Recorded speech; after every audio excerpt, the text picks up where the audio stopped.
I wanted to show an example of really great drainage.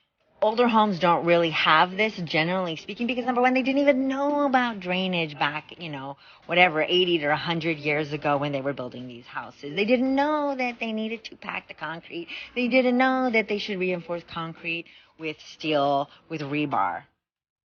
My name is Tanja, and I sell houses, and I really know houses. I made a video short the other day showing some really bad drainage where the drain pipes were draining like right next to the foundation, which is horrible.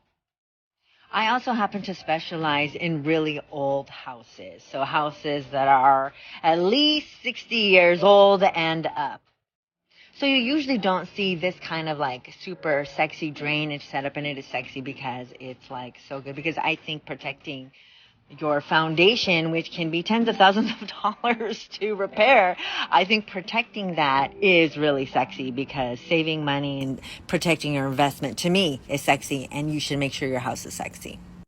Anyway, so here's some examples of some really good drainage. So if you are going to be doing concrete work or any sort of foundational drainage work around your house, I highly recommend that you make or do these improvements to your home.